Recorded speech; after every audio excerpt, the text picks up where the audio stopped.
Carl, well, if you are one of the thousands of Australian women who spend every day feeling just a bit stressed out, tired and a little bit overwhelmed, then listen up. You could have something called rushing woman's syndrome.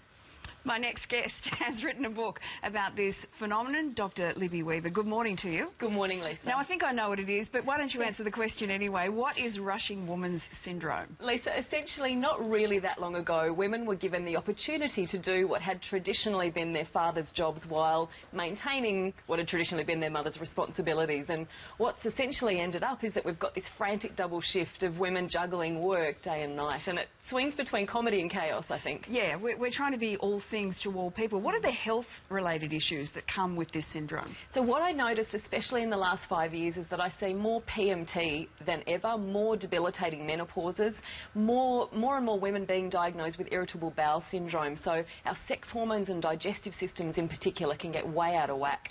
So is it psychosomatic or is it serious health issues that are coming out of this? It's both. So the serious health issues that can come out of it is essentially infertility and immense anxiety, because one of our sex hormones called progesterone is actually one of the most powerful anti-anxiety and antidepressant substances in our body. It's also a diuretic, so it helps the body naturally get rid of fluid. So when a woman feels anxious or immensely sad and she's retaining fluid, she feels fat and uncomfortable, and that can have a huge ripple effect throughout her life. When I've got too much on my plate, which is probably every second day, I write a to-do list. Is that a good thing to do or not? Because what I end up doing is I put the most pressing thing at the top of the list, but I usually get to number 17, 18 and 19 first, and quite often don't get to number 1 for weeks and weeks. Is that good or it's not so good? It's really common, but to-do lists are brilliant because they help pull it out of your mind and help you see actually what you've got to get done. Yeah. But the issue is when not getting the to-do list bothers you. So I find when women show up in their day with the question, okay, I'm going to get everything done on my to-do list today, and they don't, it can really bother them and really work on a part of their nervous system that keeps them in this stressed response, interfering with their sex hormones. So if you can show up into your day and think, okay, what outcome do I want today? Just even that shift in language can make a difference to your feeling of success throughout the day. So this can have effect in the bedroom as well?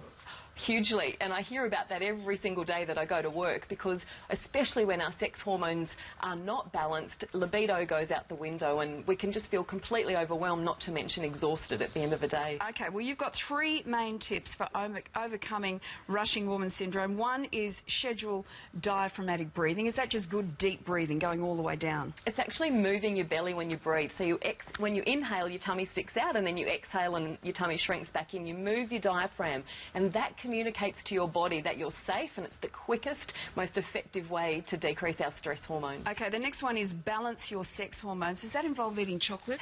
Please tell me it does. Always. Is that just pheromones?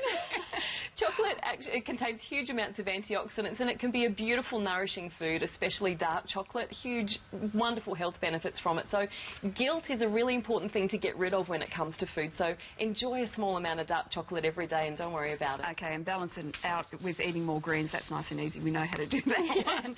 Dr. Libby Weaver, I'm sure there's a lot of women who are really relating, and the book is called Rushing Woman's Syndrome, the impact of a never-ending to-do list on your health. Screams out to me, this book. Libby, thank you very much. There's a lot more information at rushingwomansyndrome.com. You can take the test there, so I hope that that's really useful to people out there. Terrific. Thank you very much for that. Over to you, Carl.